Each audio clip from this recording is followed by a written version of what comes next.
Oke teman-teman, kita tidak akan berlama-lama lagi. Kita akan segera sambut narasumber kita, Ibu Amira. Ya, selamat malam Ibu Amira. Selamat malam, Apa kabar Shalom. Ibu? Puji Tuhan, Pak. Sehat dalam Ya. nama Tuhan Yesus, keadaan sehat-sehat. Oh, haleluya. Tuhan Yesus baik ya, Bu. Puji Tuhan, sangat baik. Amin, amin. Ya. Tuhan Yesus adalah Tuhan yang bukan hanya dicerita di dalam Alkitab. Tuhan Yesus bukan pribadi yang hanya segudang kata-kata memenuhi buku, tidak. Tuhan Yesus adalah pribadi yang menyatakan diri kepada manusia. Jadi apa yang tertulis di dalam buku itu adalah firman. Dan karena dia firman, karena itu firman Allah, maka itu harus menjadi realita di dalam hidup ini. Harus dimanifestasikan. Makanya dikatakan Tuhan adalah Tuhan yang hidup. Karena dia Tuhan yang hidup, maka kita adalah makhluk hidup. Nah, kita makhluk hidup seharusnya merasakan Tuhan dengan jelas, ya. Bukan Tuhan yang dihalusinasi, bukan Tuhan yang cuma dibayang-bayangkan, bukan Tuhan yang tidak jelas, yang tidak bisa berinteraksi dengan manusia, bukan itu Tuhan. Kalau itu Tuhan palsu itu. Tuhan yang benar, Tuhan yang hidup, pasti dia hidup di dalam kehidupan kita. Karena kita makhluk hidup. Dia harus menjadi nyata di dalam hidup ini. Baru dia kita katakan dia adalah Tuhan dan Tuhan yang benar. Oke, pada malam hari ini kita akan dengarkan kesaksian dari Ibu Amira secara lengkap. Ya, namun sebelumnya mungkin saya ingin supaya Ibu Amira bisa menyatakan dengan jelas kepada teman-teman bahwa Ibu Amira adalah seorang muslimah dari Madura. Mungkin bisa sapa dulu keluarga atau teman-teman di Madura, Ibu, dengan menggunakan dialek atau bahasa daerah Ibu. Silakan Ibu Amira, kemudian dilanjutkan dengan kesaksian. Oke, silakan Ibu Amira. Selamat malam, Salam. Assalamualaikum, Tantretan, seteja sebadan Madura, sebadan Jember. Soalnya Abah Kaula kelahiran Jember. Tapi keturunan dari Madura. Pasti, Tantretan Kapi pasti tahu. Senyaman orang Jember, pasti orang Madura. Ben Kaula asak apa mau kesaksian ke tantretan kapi sebagai Madura ngajak ke tantretan mapula berde sepada beren kaula andi nasib otaba andi iman se rosa paro nga kaula ayo jangan cek ragu-ragu cek kebet ayolah ikuti berjalan bersama Yesus indah, sungguh indah berjalan bersama Yesus. Nah, gula orang Madura mau menyaksikan, mau memberi kesaksian ke orang Madura. Polana kalau selama ini orang Madura kan disangka ada si Kristen yang Madura. Orang Madura pantik kaki. Orang Madura tahu na abujeng. Orang Madura tahu na Allah. Orang Madura tahu na Gusti Allah, Allah Pangeran. Mun ngabesoki orang Kristen pasti kafir salah tretan salah Kristen tidak kafir Kristen tak kafir tretan ki nah Oke, Bu Amira baik. cukup Ibu. Jadi supaya yang lain bisa mengerti. Karena kalau Ibu ngomong Madura terus yang lain nggak ngerti nanti. Ya oke Bu, silakan Bu, mulai dicerita dari latar belakang Ibu. Oke. Bagaimana dulu Ibu dari kecil dididik di dalam agama sebelumnya dan bagaimana sampai Ibu bisa beralih. Silakan Ibu diceritakan dengan bahasa yang bisa dimengerti oleh semua teman-teman dengan bahasa Indonesia tentunya ya. Oke, silakan Ibu Amira. Salam, selamat malam buat teman-teman semua, Bapak Ibu yang kiranya berkenan mendengarkan kesaksian saya ini. Dan kesaksian saya ini tujuan saya hanya memuliakan nama Tuhan. Dan perkenalkan nama saya Amira, saya datar belakang Muslim. Muslim beneran, Muslim taat. Tapi saya bukan pesantrenan, hanya kakak saya dan adik saya yang terakhir yang pesantren, tapi saya tidak. Di masa kecil saya seperti biasa belajar ngaji. belajar ngaji, saya hatam Al-Quran biasa berkali-kali, karena hatam Al-Quran itu emang udah kemuliaan bagi orang Muslim. Walaupun nggak ngerti apa artinya dari Al-Quran itu, yang penting mengaji, selayaknya gimana anak kecil yang mengaji. Nah, setelah itu saya udah hatam mengaji, ya ayat-ayat pendek, saya juga banyak yang hafal dulu, surat Yasin juga saya banyak yang hafal. Kemungkinan sekarang juga ayat-ayat pendek masih ada yang hafal walaupun nggak semua hafal. Contohnya kayak surat Yasin saya hafal cuma depan-depannya aja. Nah, cerita ini saya hanya mau membuktikan kalau saya itu emang muslim benar. Saya itu taat di masa kecil itu. Di masa kecil itu muslim, saya muslim benar. Saya biasa rajin sholat, biasa dididik. Bapak saya pernah ke Mekah, pernah umroh. Terus ibu saya enggak umroh. Nah, di masa belia saya di umur 15 tahun, ya nama juga saya anak desa ya, anak desa yang sangat di pedesaan banget. Nah, saya dinikahkan di masa kecil saya di umur 15 tahun. Saya yang fanatik dinikahkan sama orang yang lebih fanatik. Nah, di masa belia saya yang sudah menikah, ya udah jelas namanya juga menikah oleh pilihan orang tua, ya otomatis lah kurang bisa mengurus suami karena emang dinikahkan ya, bukan menikah sendiri, dinikahkan hanya oleh karena paksaan. Karena waktu itu di masa SD saya kelas 6 udah dilamar. Nah, sudah satu kali dilamar. Pas mau masuk ke SMP dilamar lagi. Jadi saya dilamar 3 kali. Setelah 2 kali tidak diterima sama orang tua, baru ketiga kali saya dilamar lagi, diancam. Kalau saya nggak diterima, saya akan ancamannya itu akan dibikin busuk. Nah, adalah mungkin Bapak Ibu mau kalau orang Madura pasti udah ngerti ya. Kalau apa yang mau dibikin busuk pasti menujunya kemana? Pasti udah tahu. Nah, mau dibikin busuk. Oke lah diterima sama orang tua. Akhirnya udahlah saya jadi saya jadi berumah tangga bahkan sampai saya punya anak. Di masa saya berumah tangga, saya mendapat perlakuan yang kurang baik selayaknya istri. Karena suami saya fanatik, saya tidak boleh meninggalkan sholat sekalipun. Dan suami saya masa itu ya emang sholat rajin, fanatik banget. Tidak berani meninggalkan sholat sekalipun. Bahkan bapak saya, almarhum bapak saya emang nggak pernah ninggalin sholat, saking fanatiknya ya, saking asli fanatik sekali. Nggak pernah ninggalin sholat. Nah, saya juga begitu, dapat suami yang lebih fanatik lagi.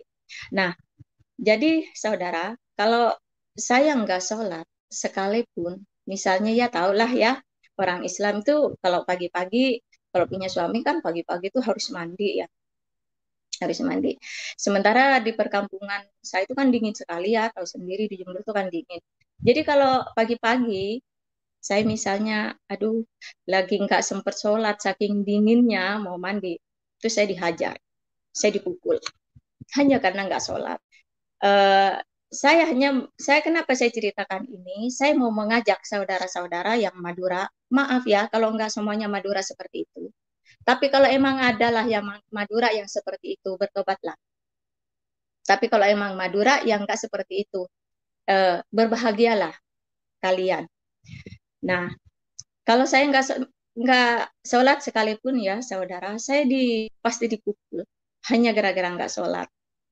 Nah, sesekali misalnya lagi tahulah perempuan kan halangan, dibilang halangan ini nggak percaya, jadi saya harus ya sudahlah, udah seperti itu, pokoknya meninggalkan sholat satu kali pasti saya dipukul. Nah setelah itu saya sudah nggak tahannya, saya tinggalkan saya tinggalkan karena bagi saya waktu itu saya masih Islam, meninggalkan suami itu hal yang gampang. Hal yang gampang, apalagi waktu itu saya masih anak-anak ya, umur 15 tahun sudah nikah. Nah, setelah saya meninggalkan suami, saya sering saya pergi-pergi saya ninggalin suami, tapi dijemput lagi. Nah, terakhir saya nekat. Saya kabur, saya tinggal, saya lari jadi TKI.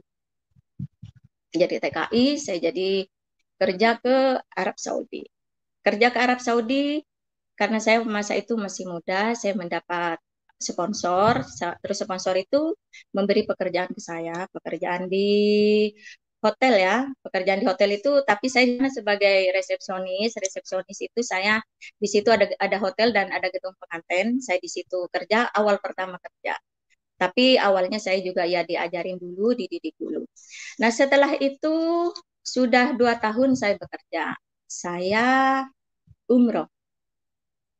Nah setelah saya umroh, niat saya umroh itu kan saya mau bertobat. Karena orang bilang kalau pergi ke Mekah itu katanya di situ apapun yang diinginkan itu tercapai. Apalagi kalau udah megang Ka'bah, Hajar Aswad. Katanya kalau megang Hajar Aswad itu rasanya hatinya pengen nangis, kayak apalah rasanya katanya. Nah, tapi saudara, saya tidak menemukan itu. Saya keliling Ka'bah 7 kali, saya ketawa. Saya keliling Ka'bah 7 kali, terus saya pegang Hajar Aswad itu, saya kepengen merasakan seperti yang orang bilang. Ya mungkin karena emang udah Tuhan memilih saya, karena emang udah Tuhan Yesus memilih saya. Jadi pas saat saya megang Hajar Aswad itu, ya nggak ada apa-apa, saya hampa aja, saya kosong. Ya sudahlah, hampa. Yang penting saya udah merasakan umroh seperti apa umroh, ya sudah saya berjalan saya udah melakukan umroh, jadi udah tahu umroh. Tapi ternyata saya hampa, tidak menemukan apa-apa. Setelah itu saya pulang, suami saya menunggu, belum menikah, menunggu. Setelah dia menunggu, saya nggak mau juga, tetap saya nggak mau balik lagi, gitu ya. Nah setelah itu dia berusaha mau balik lagi, saya nggak mau, terus saya balik lagi ke Arab. Saya balik lagi ke Arab, saya kerja di maktab Riyadh. Saya mewakili TKI yang bermasalah. Mewakili TKI yang bermasalah itu, saya di situ ya mau dibilang ya maklum lah, ya biasalah ya orang Arab kan emang maunya menang sendiri, maunya ya kalau kita bekerja begini nggak boleh membela TKI, harus bela orang Arab walaupun dia orang Arab yang salah. Jadi saya kerja di maktab itu saudara, saya di sana bisalah saya dibilang dijadikan tukang pukul, ya bisa dibilang dijadikan tukang pukul saya di maktab itu. Karena di sana banyak sekali TKI yang bermasalah. TKI yang bermasalah itu kadang masalahnya karena pekerjaan nggak beres, saya lah yang menghandle mereka, yang mendidik, yang mengajar apa. Terkadang ya emang masalah dari majikan. Ya pulang adalah yang karena diperkosa. Ya kadang ada karena emang TKI-nya yang salah sendiri. Yang maaf kata ya, tanda kutip ya emang genit ada. Terus ada yang TKI itu polos dengan niat yang sangat benar-benar mau mencari rezeki ke Arab sana dan mau mewujudkan mewujudkan dan mengokohkan imannya lah, kan tujuan TKI itu kadang karena pengen umroh, karena pengen ke Mekah gitu kan. Nah ada yang memiliki tulus hanya karena pengen umroh daripada berangkat sendiri, jadi mereka pilih jadi TKI. Tapi di sana ternyata mendapatkan perlakuan yang enggak benar. Contohnya diperkosa sama majikannya. Setelah diperhadapkan dengan saya sama majikannya saudara, dia ngadu, anak ini TKI ini cerita ke saya bahwa diperlakukan seperti itu. Saya tidak berdaya, saya nggak bisa membela TKI. Karena apa? Pas begitu saya mau meluruskan bahwa TKI ini yang salah. Misalnya saya ngomong ke majikan itu atau ke mudir itu manajer. Nanti apa? Orang Arab nih bilang, ya Mira, inti sugul fi Saudi, inti dauri fulus fi Saudi, les. Jadi maksudnya kamu kerja di Saudi, kamu cari uang di Saudi, nggak ada urusannya. Malik dahl inti, apa urusanmu? Apa urusannya kamu membela kelbah? Jadi maksudnya kelbah ada anjing. Jadi kata-katanya itu anjing dulu. Tapi seperti itulah orang Arab. Nah, saya nggak berdaya, saya mau ngomong apa? Akhirnya ya sudahlah. Terus sekali lagi datang lagi. Ada perempuan yang mungkin katanya perempuan itu nakal. Perempuan itu nakal, tahu saudara apa yang dibilang mudir? Ya Mira, silihad fidahl adrubi katanya. Ya Mira, bawa ini ke dalam, pukul dia. Terus saya bingung, ya mau nggak mau pukul dia, katanya adru bihada, adru bihiya. Terus ya saya bingung ya saudara, saya sudah ditugas, ya saya sudah digaji, dengan berat hati saya harus tampar dia, karena memang pekerjaan saya masa itu harus tampar dia. Setelah itu saudara, saya balik, setelah itu ya saya kembali lagi ke, dipindahkan, saya bukan kembali lagi. Setelah saya bekerja sekian tahun di maktab itu, saya dipindahkan ke kantor, ke PT, karena mudir itu punya kantor sekalian cabangnya punya PT di Jakarta, di Condet. Oke, saya dipindahkan di situ. Setelah saya pulang dari kantor, sudah saya 4 tahun, saya pulang, saya dengar suami saya stres. Setelah saya tinggal, dia sudah mulai stres. Oke lah, saya nggak saya hiraukan dia stres. Udah bukan suami saya kok. Dan saya juga udah nggak nggak mau tersiksa terus, saya tinggalkan. Nah setelah itu saya kerja di PT, bukan kerja, ya saya dari maktab itu saya dipindahkan ke PT. Nah, di PT itu saya bertemu dengan seorang laki-laki yang Kristen satu-satunya, gitu. Setelah ketemu sama laki-laki itu, ya Kristen satu-satunya, dia juga bagian apa ngantar-ngantar TKI gitu ke imigrasi. Dan saya juga ya dipercayakan sama bos, dipercayakan dari bos Saudi, saya dipercayakan kerja di PT untuk mengajar TKI. Saya berhasil, saudara, berhasil saya kerja di PT itu, banyak TKI yang sukses. Artinya karena di sana katanya saya tegas, saya apalah gitu penilaiannya, akhirnya saya sukses. Sukses TKI itu lepas dari masalah. Jadi pada takut karena saya arahkan bahwa orang Saudi itu seperti ini. Akhirnya banyak TKI takut yang mau bikin masalah. Nah setelah itu saudara, saya nggak tahu kenapa saya dipertemukan sama laki-laki ini. Dari awalnya saya juga nggak ada niat mau ketemu, mau menikah sama orang Kristen itu, nggak ada niat sama sekali. Kalau bukan karena jalan Tuhan Yesus, kalau bukan karena Tuhan Yesus memilih saya, Tuhan tak akan mempertemukan saya sama laki-laki itu. Karena apa? Saya udah pergi ke Arab Saudi, nggak mungkin lah saya ketemu sama orang Kristen.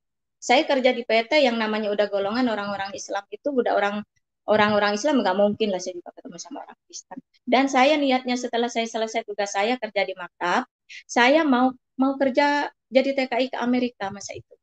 Tapi saya masih ngumpulin biaya, karena di tahun 1999 itu membutuhkan biaya sekitar 30 juta waktu itu, mau ke Amerika, mau jadi TKI Amerika. Nah, tapi Tuhan berkata lain. Saya harus dipertemukan sama laki-laki. Dia orang Batak. Dan saya juga tadinya nggak tertarik, saudara, sama sekali. Saya sama sekali nggak tertarik. Dan dia juga nggak tertarik sama saya. Ngapain? Orang saya single parent. Pasti dia nggak tertarik. Nah, saya juga yang nggak tertarik lah. Ngapain saya nikah sama orang gitu. Emangnya udah kehabisan kayak gitu kan. Kalau bukan jalan Tuhan, saya nggak dipertemukan sama orang. Saya nggak dipertemukan sama orang Kristen. Dan saya nggak mimpi sama sekali, saudara, mau nikah sama orang Kristen tuh nggak mimpi sama sekali. Tujuan saya itu, kalau bapak saya pengennya saya itu, karena saya sudah umroh, sudah berkali-kali ke Arab, bapak saya pengen saya itu menikah sama ustadz. Bapak saya bilang, kalau bisa kawin sama ustadz. Tapi ya itu kembali lagi, Tuhan berkata lain. Karena kemurahan Tuhan. Karena emang Tuhan sudah memilih saya. Tuhan sudah memilih saya. Bahwa Tuhan mau jadikan saya itu umat pilihannya. Walaupun saya jungkir balik, mau benar-benar mengakui Yesus sebagai Tuhan. Nah setelah itu saudara, saya mulai mengenal dengan laki-laki ini, dan kedengaran ke kampung bahwa saya mengenal sama laki-laki orang Kristen. Akhirnya suami saya udah semakin stres. Padahal dia sudah menikah. Karena nggak mau balik sama saya, dia menikah, tapi dia stres. Mungkin cintanya hanya ke saya. Dia stres, akhirnya dia gila. Dia dipasung. Nah, akhirnya dia gila. Setelah saya menikah, sudah berapa tahun kemudian, akhirnya dia meninggal. Meninggal dalam posisi gila, dalam posisi dipasung, saking fanatiknya masa itu.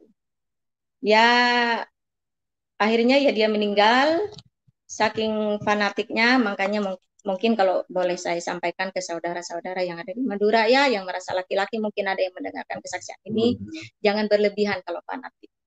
Jangan berlebihan, jangan sampai mukulin istri. Jangan terlalu gampang, mukul istri itu nggak dosa. Nah, seperti masa itu saya emang suami saya waktu itu bilang mukul istri itu nggak dosa. Mukul istri itu nggak dosa. Ya sudah, emang nggak dosa, emang seperti itu ajarannya, saya mau apa? Tapi kalau tapi kalau istri melawan suami dosa, bakal masuk ke neraka.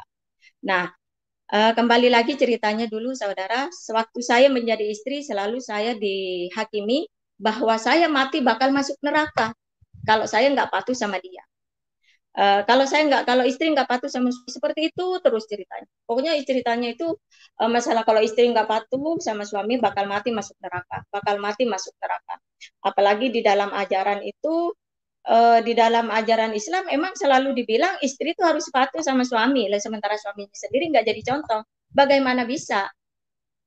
Nah, surga itu ada di telapak kaki suami. Surga itu keputusan istri masuk ke surga itu ada di suami. Kalau istri mau masuk ke surga, keputusannya ada di suami.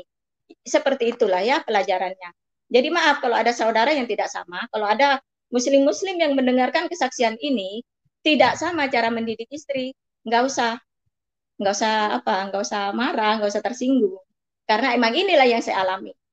Tapi emang kebanyakan kalau laki-laki di Islam selalu bilang keputusannya surga uh, istri masuk surga ada di keputusannya ada di suami. Istri mau masuk surga itu keputusannya ada di suami. Kalau suami nggak mau nolong, ya udah masuk neraka terus. Nah, dan suami itu selalu mengatakan saya nanti tak akan menolong kamu nanti kalau udah kamu masuk neraka. Saya akan biarkan kamu di neraka, saya nggak akan menolong kamu. Ya udah, saya takut dong. Ngapain lagi suami ngutuk-ngutuk kayak gitu mulu mau saya tungguin. Nah, ternyata emang kalau saya pikir-pikir belakangan ini ternyata dia emang punya kelainan, yaitu stres.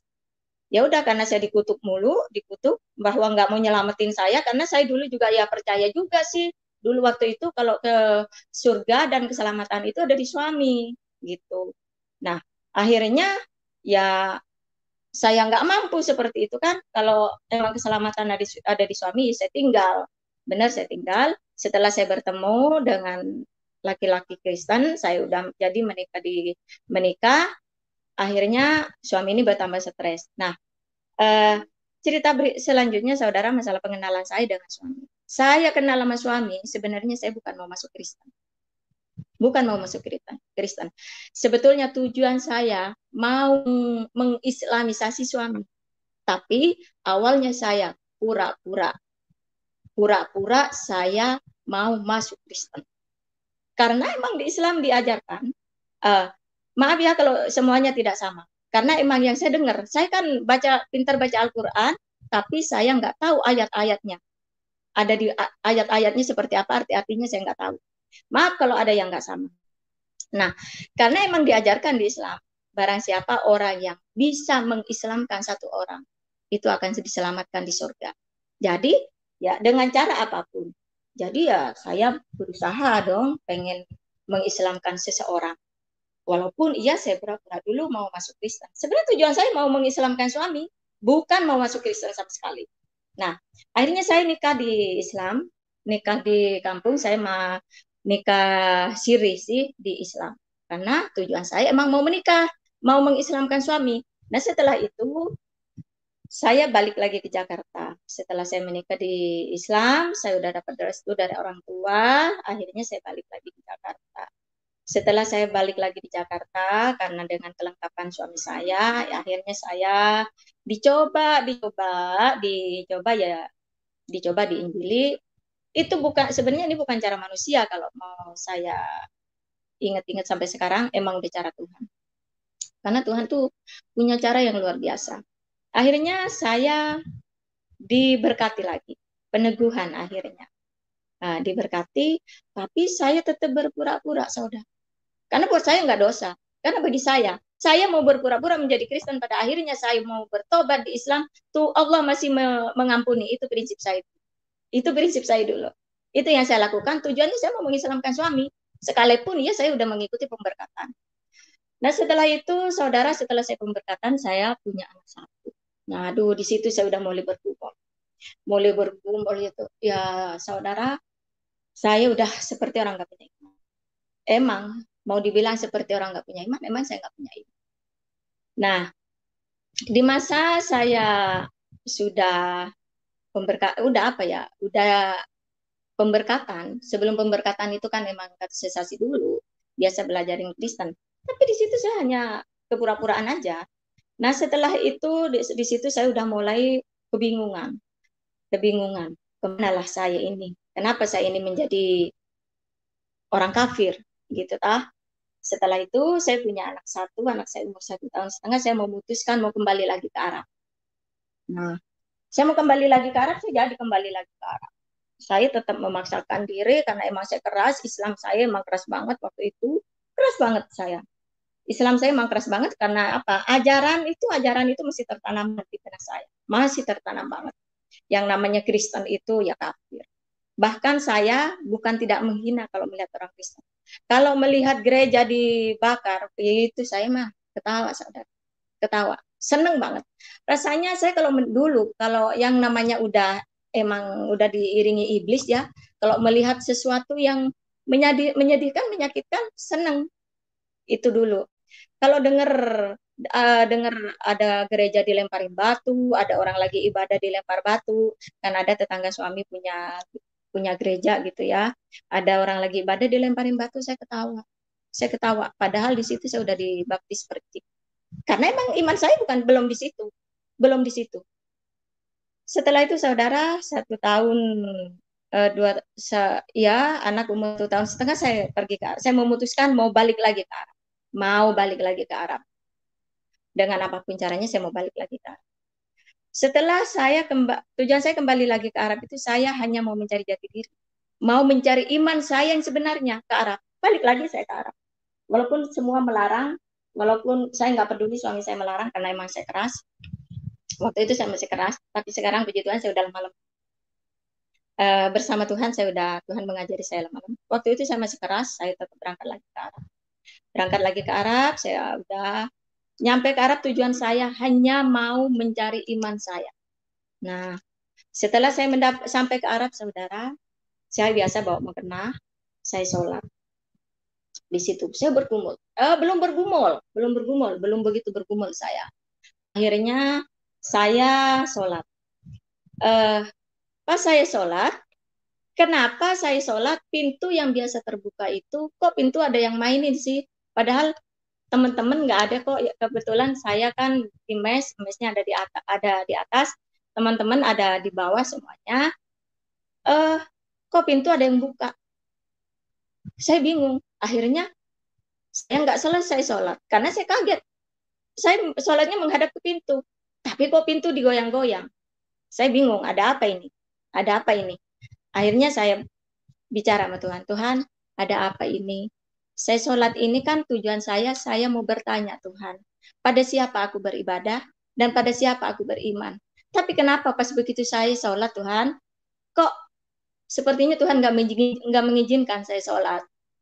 Oke selesai, saya tanya sama teman karena saya masih penasaran, apakah saat saya sholat ada teman yang mainin pintu. Teman bilang nggak ada. Setelah itu sudahlah saya bergumul, saya minta keputusan sama Tuhan. Tuhan, saya sholat sudah, tapi sepertinya Tuhan tidak mengizinkan. Tuhan, berilah saya bukti ya Tuhan. Karena emang udah keyakinan saya seperti itu, saya minta bukti sama Tuhan. Padahal percaya itu iman bukanlah karena melihat, tapi karena percaya. Tapi karena masa itu kan imanku masih goyah, masih belum mengerti lah baca Alkitab aja enggak. Nah akhirnya saya minta sama Tuhan, saya bergumul terus, saudara, bergumul terus karena saya juga bingung apakah saya harus jadi orang kafir apa gimana gitu kan. Akhirnya saya bergumul, tidur pun saya gelisah terus. Minta bukti saya sama Tuhan. Kalau emang Tuhan, buktikan pada saya. Kalau emang Engkau benar-benar Tuhan yang ajaib. Gak ada yang mustahil Tuhan, saudara. kalau kita bergumul sama Tuhan. Nggak ada yang mustahil.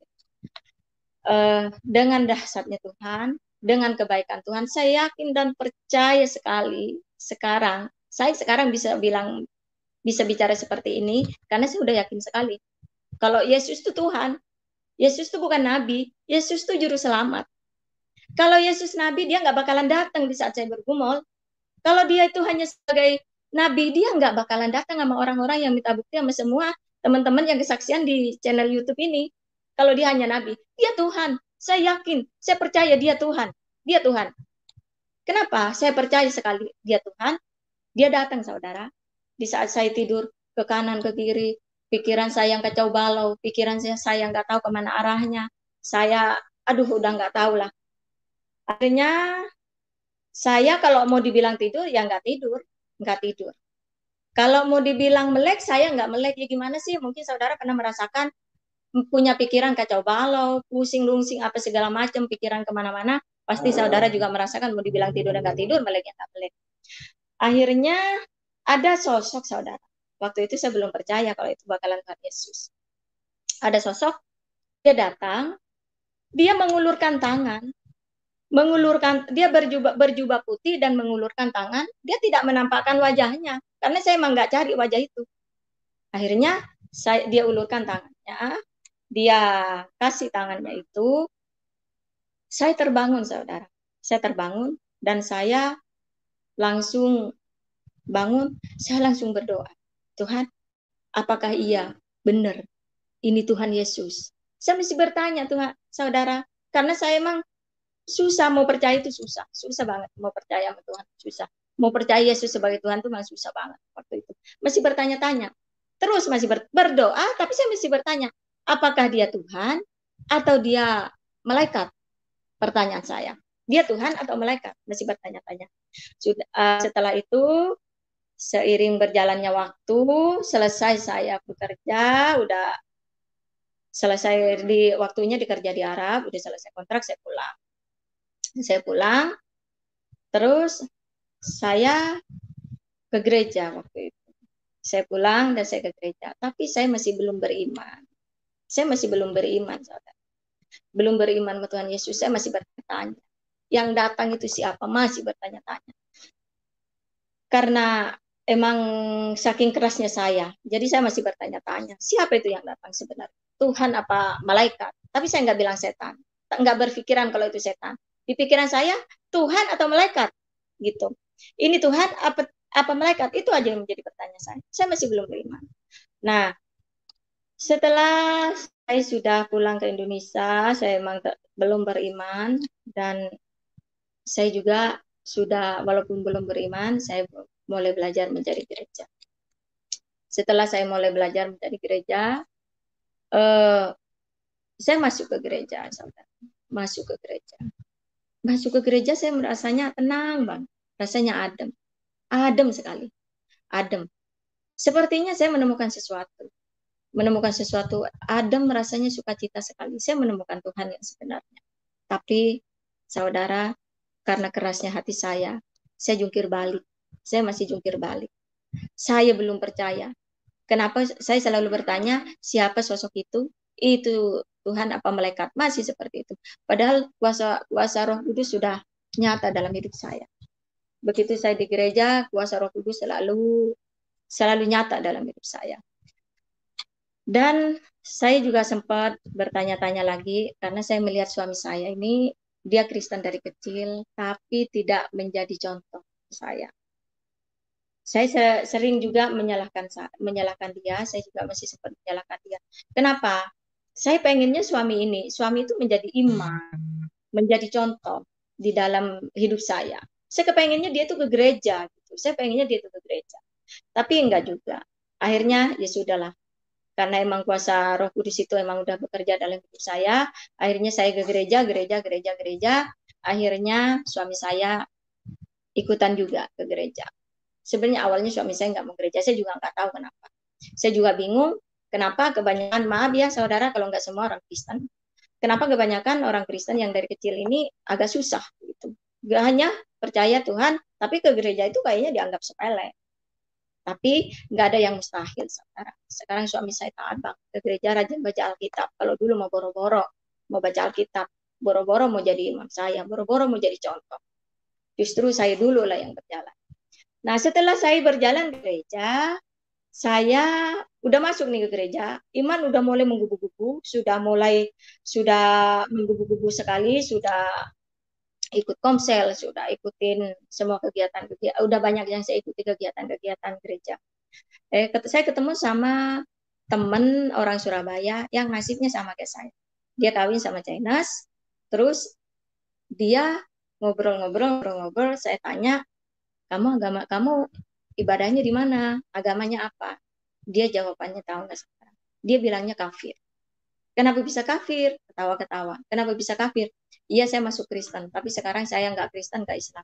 Kenapa begitu? Iya, karena sama saudara disuruh balik lagi.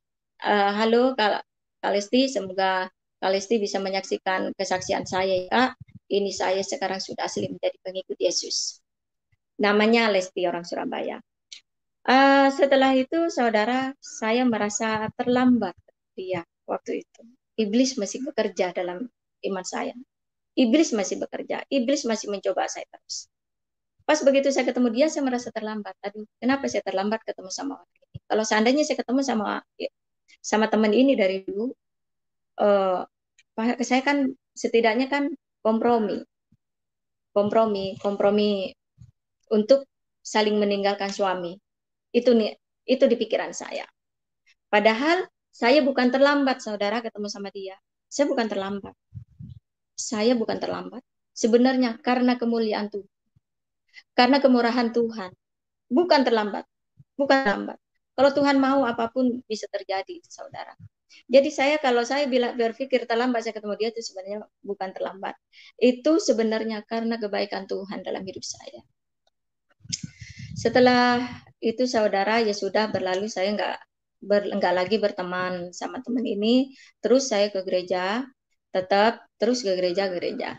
Nah, akhirnya ya sudah, saya mentaati ibadah bukan karena apa? Bukan karena saya bukan karena saya udah mencoba-coba lagi, tapi saya taat ibadah itu karena kemurahan Tuhan, dan saya terus beribadah. Saya juga mendapatkan kemuliaan Tuhan, ya saudara.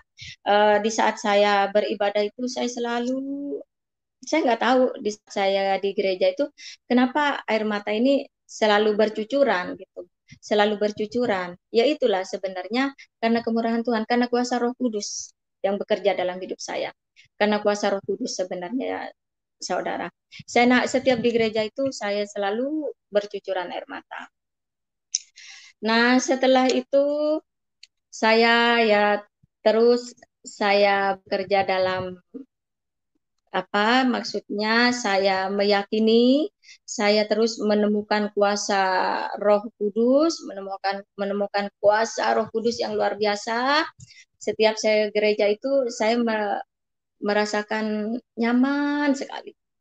Nyaman sekali, saya menemukan ketenangan di gereja itu. Saya kalau masuk ke gereja itu rasanya saya nggak pengen pulang. Saya nggak kepengen pulang, saudara. Saya nggak kepengen pulang. Rasanya ibadah 2 jam itu rasanya kurang. Saking menggebu-gebunya mengenal kuasa Tuhan itu. Ya, setelah itu ya, saudara, setelah saya menemukan Tuhan Yesus itu, emang saya seperti menemukan kebahagiaan saya yang tak terduga. Kebahagiaan yang tak terduga. Di situ saya udah mulai melekat mengenal Tuhan Yesus. Itu sudah mulai melekat, sudah mulai sudah melekat lah, sudah bahagia. Tapi yang lebih tambah lagi semakin kuat. Kan iman kita ya kadang emang sudah kuat. Tapi kadang ada lagi yang membuat semakin kuat. Ada lagi yang membuat semakin kuat. Yang membuat saya semakin kuat, kesaksian di channel YouTube Pak Yusuf. Di channel Pendeta Pak Yusuf ini yang membuat saya semakin kuat. Makanya kenapa saya mau kesaksian di channel Pak Yusuf ini, karena apa? Saya kepengen menjadi saksi sama teman-teman yang senasib seperti saya. Ayolah, ayo. Jangan ragu lagi sama Tuhan Yesus. Tuhan Yesus itu nyata, bukan nabi. Ayo, Tantretan, saudara-saudara yang dari Madura, yang dari Jember, baik dari manapun yang memiliki nasib seperti saya, ayolah, jangan setengah-setengah. Ayo, jangan setengah-setengah. Percaya, kebenaran hanya ada di dalam nama Tuhan Yesus. Dulu waktu kita ngaji, semua seisi Al-Quran kita baca semua berkali-kali, hatam kita nggak pernah tahu apa itu artinya. Kita hanya tahu hanya katanya. Coba bayangkan, kita di Islam, diajarin di Islam. Kebayang nggak sih saudara, halo saudara yang punya nasib seperti saya, apalagi yang orang Jawa Timur yang ajarannya sama. Ingat nggak sih kalau guru ngaji kita ngajarin sama ustadz, sama kiai kita ngajarin, pas begitu dikasih tahu, begitu nanti kita mati ada di liang kubur, malaikat datang, malaikat mungkar nakir datang mau menghakimi kita, terus kita ditanya, min rabbik, wa min nabiyyik, wa min kiblatek. Coba saudara, bayangkan kalau kita nggak bisa jawab. Itu yang diajarkan. Apa yang akan terjadi pada saudara? Ayo, apa yang akan terjadi pada saudara kalau kita sudah mengalami hal seperti itu? Ajaran seperti itu. Bagaimana kalau itu nyata? Pas begitu kita mati nanti di liang kubur. Di dalam kubur ditanya, min rabbik, siapa Tuhan? Wa min nabiyyik, siapa nabimu? Wa min kiblatek, di mana? Siapa kiblatmu? Nah, kalau kita nggak bisa jawab, kita dipukul, dihajar, menjadi debu. Setelah menjadi debu, ini ceritanya ya, saya nggak tahu itu ada di Alkitab atau di Al-Quran atau tidak. Setelah menjadi debu, dikumpulkan lagi menjadi satu, ditanya lagi tidak bisa menjawab tentang keislaman, digebuk lagi menjadi debu. Setelah menjadi debu, digebuk lagi, dilemparkan ke neraka. Itu ajarannya. Itu yang membuat saya terngiang-ngiang, takut sekali menjadi orang Islam. Dan di saat saya terngiang-ngiang seperti itu, saya nggak pernah bisa tidur. Maaf, saya kembali lagi cerita ke awal. Di saat itu saya nggak bisa tidur, saudara. Apalagi yang tinggal di kampung, bunyi jangkrik, bunyi apa. Bagaimana mau beriman dengan benar? Bagaimana mau beriman dengan benar? Ditakut-takuti kalau nggak patuh sama suami, harus masuk neraka. Suami tidak mau menolong. Nah, kedua, ditakut-takuti lagi kalau mati di liang kubur yang harus dipukul oleh malaikat mungkar nakir, dihancurkan menjadi debu, setelah jadi debu dikumpulin lagi, dipukul lagi. Gimana, apakah bisa tidur kita malam membayangkan itu? Iya, nggak kebayang. Ayolah saudara-saudara yang masih memiliki ajaran seperti itu, yang memiliki mungkin yang menemukan jalan sudah mendapat bisikan dari Tuhan Yesus, ayo jangan setengah-setengah. Siapa saudara yang mengalami seperti saya, ayo jangan setengah-setengah. Sekarang saya yakin dan percaya saya ada di jalan kebenaran. Saya sudah nggak takut lagi sama benakeron. Kalau kata orang benakeron, malaikat itu benakeron. Saya nggak takut lagi, saudara. Saya nggak takut lagi. Saya udah nggak takut bagaimana saya kalau mati. Saya udah nggak bisa tidur hanya karena takut mati. Enggak. Sekarang saya waktunya tidur, saya tenang aman. Sekalipun saya bangun tengah malam nggak pernah ketakutan. Kalau dulu saya bangun tengah malam, saya ngebayangin bagaimana kalau mati. Padahal saya waktu itu punya iman. Beriman sama Allah waktu itu. Beriman sama ajaran Nabi Muhammad. Tapi kenapa saya selalu, bagaimana kalau mati? Seakan-akan tidak ada yang bisa menyelamatkan saya. Takut sekali saya masa itu. Yang saya bayangkan hanya kalau digebuk di dalam kubur. Digebuk, dihancurin jadi abu, dikumpulin lagi, digebuk lagi, dilempar ke api. Hanya itu yang terbayang-bayang. Tapi sekarang ya saudara, saya ada di ajaran Tuhan Yesus, ada di jalan kebenaran. Kalau dulu saya takut di jalan Sirotol Mustaqim, karena yang saya tahu dulu jalan Sirotol Mustaqim itu, Sirotol Mustaqim itu jembatan menuju surga. Katanya barang siapa yang mau menuju ke surga, yang mau masuk ke surga, harus melewati dulu ke Sirotol Mustaqim. Nah, Sirotol Mustaqim itu jembatan yang tipisnya sehelai rambut. Bagaimana bisa kita harus melewati jembatan yang sehelai rambut mau menuju ke surga? Sementara Sirotol Mustaqim itu jalan kebenaran Tuhan Yesus. Tuhan Yesus sendiri Sirotol Mustaqim itu. Bagaimana mungkin? Nah, makanya dengan kenyataan saya sekarang, dengan keadaan saya sekarang, saya buang semua pemikiran-pemikiran yang takut mati itu. Dalam nama Tuhan Yesus, saya menemukan jalan kebenaran. Saya sudah menemukan bersama Tuhan Yesus, saya menemukan jalan kebenaran. Saya yakin dan percaya di Sirotol Mustaqim itu Tuhan Yesus ada di situ, untuk menyelamatkan saya melewati dari Siratal Mustaqim itu. Karena Tuhan Yesus sendirilah Siratal Mustaqim itu. Baik, Pak Yusuf, mungkin cukup segini aja kesaksian saya. Terima kasih sudah diberi waktu dan kesempatan. Baik. Kesaksian ini semoga menjadi berkat pada teman-teman yang mengalami nasib seperti saya, yang mengalami nasib seperti saya, yang mungkin yang pernah imannya terombang-ambing. Semoga kesaksian saya ini menjadi berkat untuk semua. Dan saya yakin dan percaya teman-teman yang ada di Madura, yang mengalami Jember atau di Pasuruan atau di mana yang mengalami nasib seperti saya, kalau mendengarkan, saya yakin kuasa Roh Kudus sedang mengurapi Anda yang mendengarkan, yang nasibnya sama seperti saya. Haleluya. Puji Tuhan, Pak. Terima kasih. Haleluya. Puji Tuhan. Ya, luar biasa Ibu Amira Raset, ya. Sesuatu yang begitu ajaib telah terjadi di dalam kehidupan daripada Ibu Amira. Bagaimana Tuhan Yesus memang Tuhan yang real, yang benar, yang menyatakan kepada orang-orang yang mencari kebenaran, ya. Bukan orang yang terus membenarkan diri, bukan orang yang terus membenarkan pikirannya, tapi orang-orang yang mencari kebenaran. Saya yakin 1000% pasti akan dijumpai Tuhan Yesus. Tapi kalau kita sampaikan lagi, Pak. Ya. Di dalam keteguhan iman saya, di dalam kekuatan iman saya, setelah saya bertambahnya, setelah saya menyaksikan kesaksian-kesaksian di YouTube, saya semakin diteguhkan setelah saya mendengarkan Abdul Somad mengatakan di salib ada jin kafir. Saya merasa semakin diteguhkan, Pak. Kenapa saya merasa semakin diteguhkan? Sementara Ustadz Abdul Somad, ada ibu-ibu bertanya kepada Abdul Somad yang disebutnya Ustadz itu. Kalau saya, kenapa saya nggak manggil Ustadz? Emang dia bukan Ustadz saya, Pak, ya.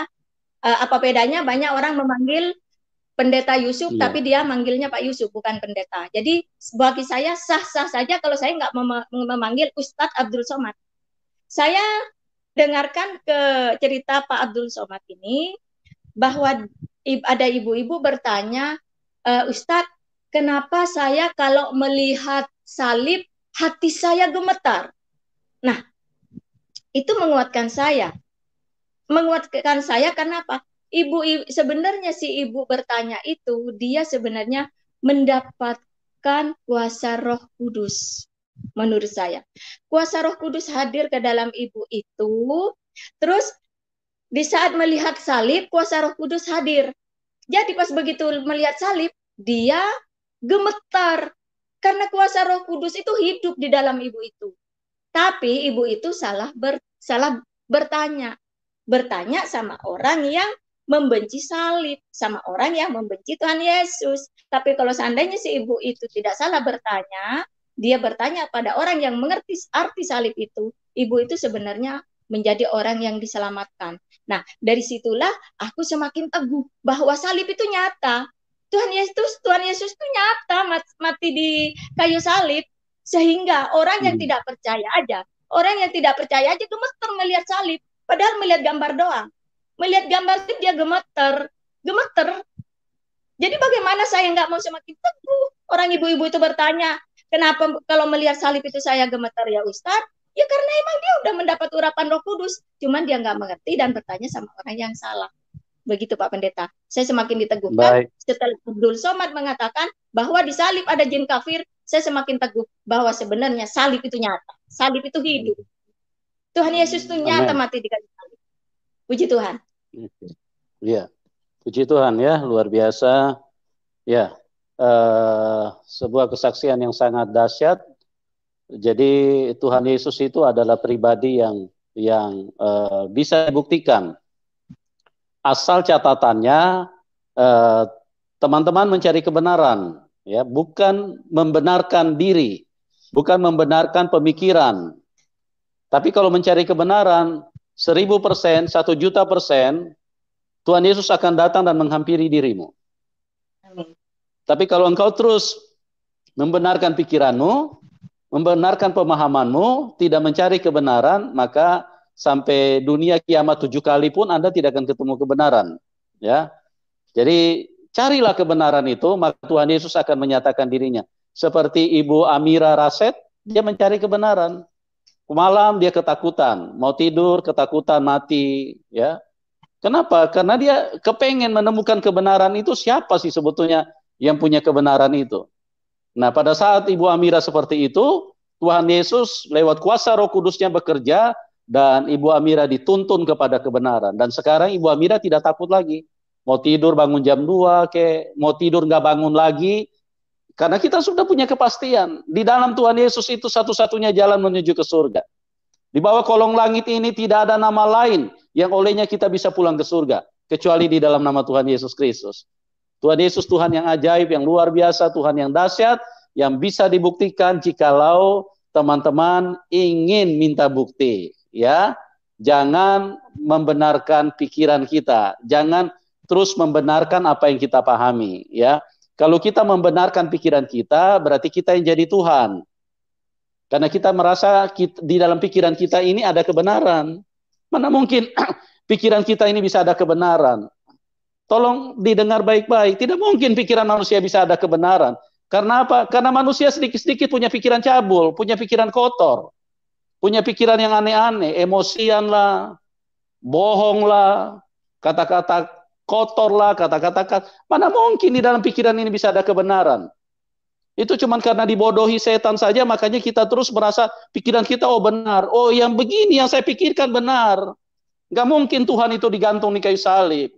Gak mungkin Tuhan itu pakai celana kolor, gak mungkin. Ya, itu karena kita merasa kita lebih pintar dari Tuhan. Ya, karena kita merasa pikiran kita yang benar, bukan Tuhan yang benar. Cara Tuhan tidak benar. Pikiran kita lah yang benar. Teman-teman, saya mengasihi Anda semua, carilah kebenaran itu. Bertanyalah dengan sungguh-sungguh.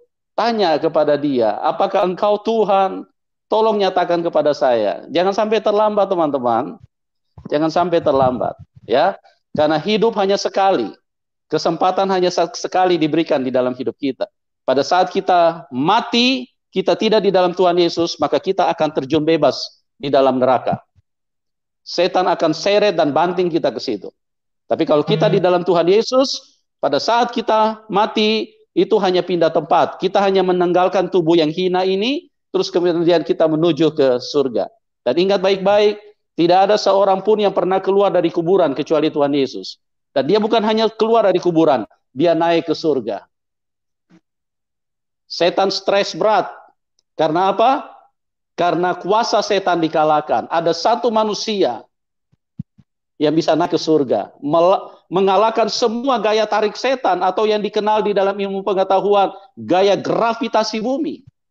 Itu bukan gravitasi bumi, itu gaya tarik setan, cuma nggak dimengerti manusia saja. Karena para ilmuwan tidak mengerti tentang dunia roh, makanya mereka hanya bisa menyimpulkan bahwa dunia ini punya gaya tarik. Bukan, itu gaya tarik setan. Setan tidak ingin manusia naik ke atas, karena Tuhan ada di atas. Kenapa Tuhan dia ada di atas? Itu sebabnya kita selalu kalau berbicara, mari kita naikkan doa. Tidak pernah kan ada bicara, mari kita turunkan doa. Kenapa kita naikkan doa? Karena memang Tuhan di atas. Jadi doa itu harus naik ke atas. Nah, yang bisa naik ke atas itu hanya Tuhan Yesus. Tidak pakai pesawat, saudaraku. Tidak pakai benda-benda apapun. Dia naik ke surga. Hanya dia yang bisa naik. Nah, setiap orang yang percaya kepada dia, diberi kuasa yang sama, Roh Kudus akan mengurapi dan mengangkat kita juga. Kita hanya menanggalkan tubuh ini. Tubuh yang hina ini, kita tanggalkan, roh dan jiwa kita naik ke dalam kemuliaan, menuju bersama dengan Bapa di surga. Makanya Tuhan Yesus berkata di dalam Yohanes 14 ayat 2, jangan gelisah hatimu, di rumah Bapakku banyak tempat tinggal. Ya, kalau di dunia ini cuma kontra-kontra, cuma kos, tidak masalah. Pada saat kita check out dari dunia ini, kita pulang, Tuhan Yesus berkata, di rumah Bapakku banyak tempat tinggal.